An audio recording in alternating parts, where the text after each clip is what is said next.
So టీవీకేకు మద్దతు ఇవ్వబోమని అన్నా DMK ఇప్పటికే స్పష్టం చేసింది. దీంతో ఇతర పార్టీల మద్దతు కూడబెట్టుకునేందుకు టీవీకే నేతలు ముమ్మరంగా ప్రయత్నిస్తున్నారు. సో ఇదే అంశానికి సంబంధించి మరింత తాజా సమాచారం మా కరెస్పాండెంట్ గోపినాథ్ ని అడిగి తెలుసుకుందాం.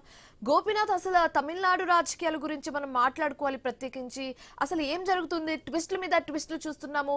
ఓవైపు ఉప్పు నిప్పులా ఉన్న భద్ర శత్రువులు ఇప్పుడు కలిసిపోయే సందర్భాన్ని మనం చూస్తున్నాం. మరోవైపు చేతి వరకు వచ్చిన గవర్నమెంట్ ను చేతులారా పోగొట్టుకునే సందర్భాన్ని మనం చూస్తున్నాం టీవీకే విషయంలో. సో దీన్ని ఎలా చూడొచ్చు అంటారు? మొత్తం మీద అంటే ఏదైతే కౌంటింగ్ రోజు నుంచి కూడా ఎన్నో ఉత్కంఠలు, ఎన్నో ట్విస్టులు నడుస్తూనే ఉన్నాయి. ఎందుకంటే టీవీకే పార్టీ మంచి ప్రజా ఆదరణ పొందినప్పటికి కూడా 108 సీట్లు కైవసం చేసుకున్నప్పటికి కూడా అంటే కేవలం ఇంకా కూడా ప్రభుత్వాన్ని ఏర్పాటు చేసుకోవడంలో సఫలీకృతం కాలేదనేటువంటి విమర్శలు కూడా వస్తూ ఉన్నాయి.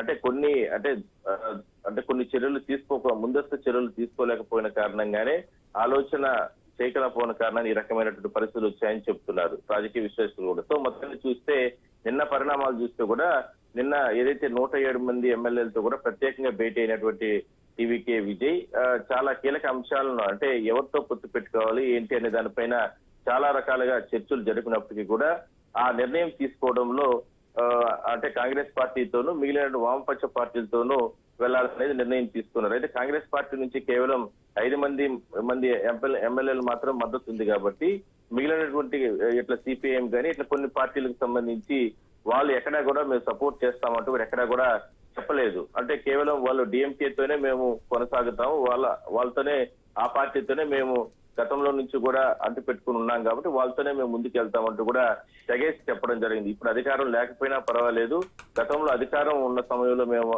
అధికారాన్ని మేము దూరం చేసుకోలేకపోయాం వాళ్ళతో అనే మాటలతో దూరం అయిపోవడం జరిగింది. కానీ ఇవన్నీ జరిగిన తర్వాత నిన్న సాయంత్రం ఎలాగైనా సరే ఇవాళ ప్రమాణ స్వీకారం 11 గంటల తర్వాత ప్రమాణ స్వీకారం చేయాలని చెప్పి కూడా ముహూర్తం ఫిక్స్ చేసుకున్నారు విజయ్ ముఖ్యమంత్రిగా బాధ్యతలు చేపట్టడానికి. అయితే నిన్న గవర్నర్ అందుబాటులోకి వచ్చిన సందర్భంగా గవర్నర్ కార్యాలయానికి కూడా వెళ్లడం జరిగింది. కానీ అక్కడ గవర్నర్ కూడా ఈ విషయాన్ని తిరస్కరించడం జరిగింది. కేవలం మెజార్టీ ఉంటే తప్ప 118 మంది ఉంటే తప్ప అంటే ప్రమాణ స్వీకారానికి ఆహ్వానించలేనంటూ కూడా ఆయన తెగేసి చెప్పడంతో ఇంక చేసేది ఏమీ లేక ఏం చేయాలనే దానిపైన ఇప్పుడు తర్జన భర్జన పడుతున్నారు. ఇప్పటికే రాత్రి ఊహించని పరిణామాలతో అన్నా డిఎంకే పార్టీకి సంబంధించిన నేతలతో కూడా టీవీకే పార్టీ నేతలు సంప్రదింపులు జరిగినప్పటికీ కూడా ఆ పార్టీకి సంబంధించి అన్నా డిఎంకే పార్టీ ముఖ్య ప్రధాన కార్యదర్శి పళనిస్వామితో కూడా భేటీ అయినప్పటికీ కూడా వాళ్ళు ఎక్కడా కూడా మేము సపోర్ట్ చేస్తామంటూ కూడా, ఎందుకంటే బీజేపీతో వాళ్ళు అలయన్స్ ఉన్నారు. బీజేపీ, అన్నా డిఎంకే ఇట్లా మిగిలిన పార్టీలు కొన్ని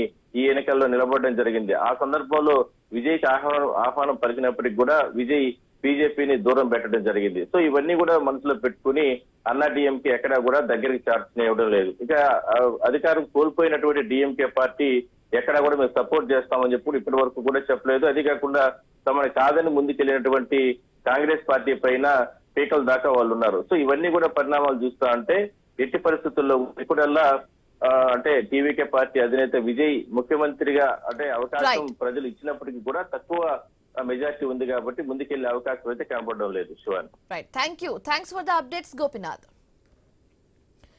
రైట్, ఇక ఇదే అంశానికి సంబంధించి మరింత తాజా సమాచారం ఇవ్వడానికి